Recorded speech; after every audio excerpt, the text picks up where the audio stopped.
Hello, this is Nita Dickerson. Welcome to my final project presentation for Info 244 online searching. I chose a client project. My client is my friend Marie. She is in her mid-50s, divorced, and she has worked for 20 years for the Seattle Times. Her job is in the Resale Permissions and Contents Licensing Department. She is one you call if you would like to get permission to reprint an image or an article. In the last 4 to 5 years, she has been a bit nervous about possibly losing her job. Her sales are down, and more of her job is automated.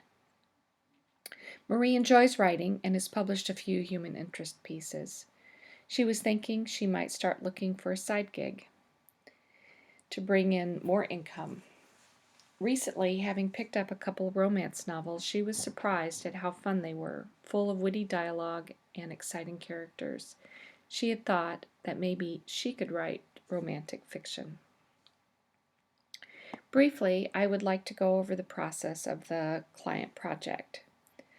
The first step is the reference interview.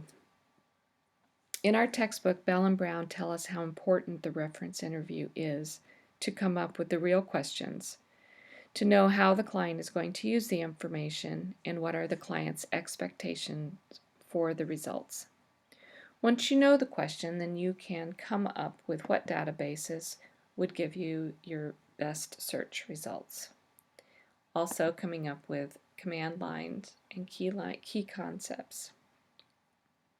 Once you've performed your search, more than likely you will need to narrow your search in various ways.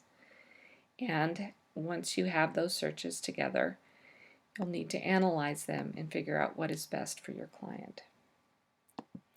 Marie and I spent about an hour and a half on our first interview, and we came up with these 4 fundamental questions that would inform her search. What does the romance industry look like? Is there any supporting organizations for new writers? How hard is it to get published? And how do I get started?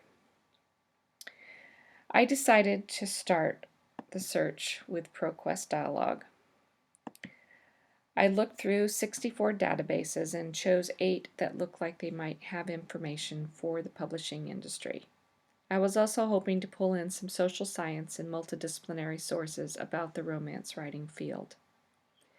Looking at the pro sheets for these 8 databases, I discovered there were only 2 with the SARI, so I would need to come up with my own subject headings.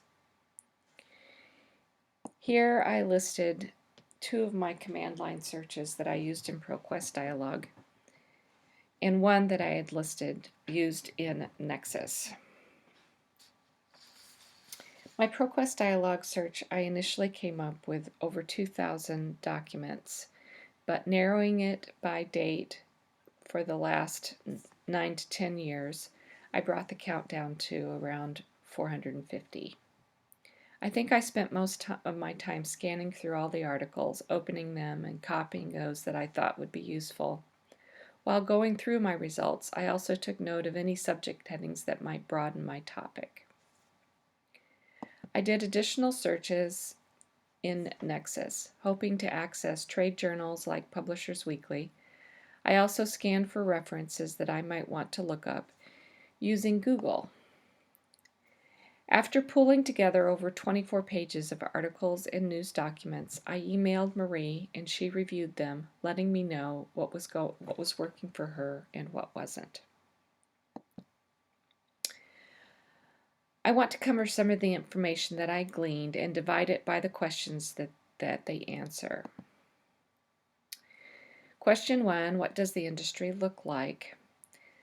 This question is undefined because Marie was hoping for anything I could pull together. She had no clue what kind of people romance writers were or how they got started in the business. I found several pieces that explained a bit about the industry. One of my favorite articles was from the Library Journal, titled Learning to Love Romance.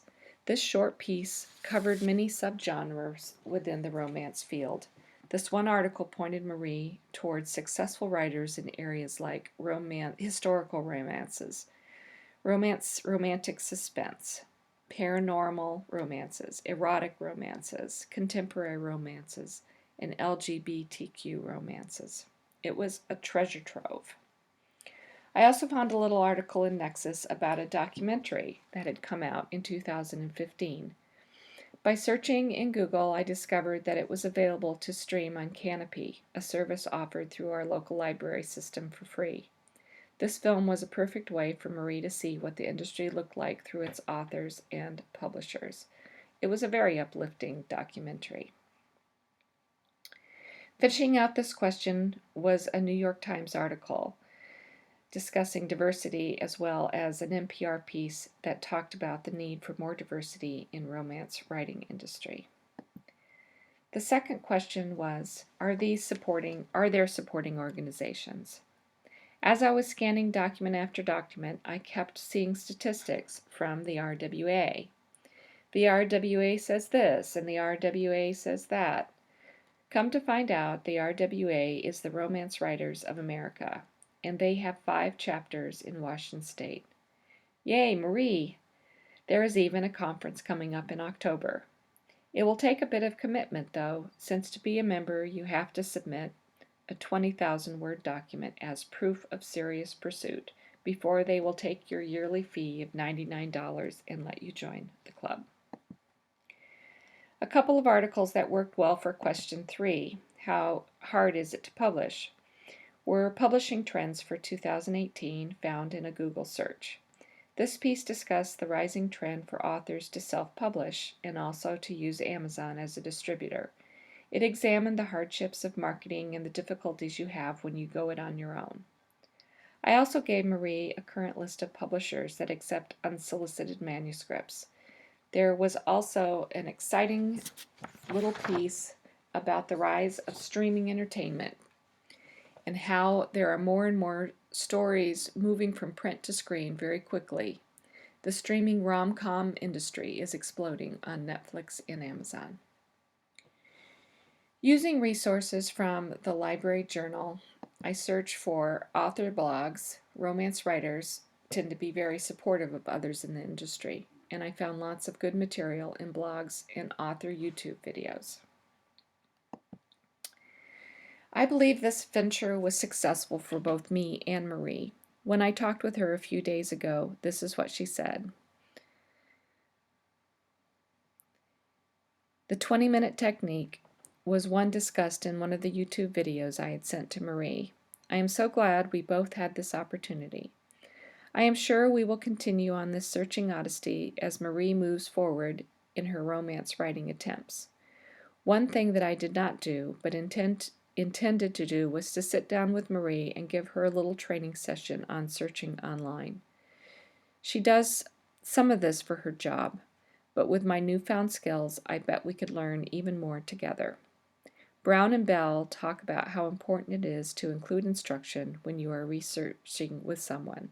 Don't let them leave with just the information, but give them the skill to do more on their own. I appreciate you taking the time to watch my presentation, and I want to thank you all for making this online class an enjoyable experience.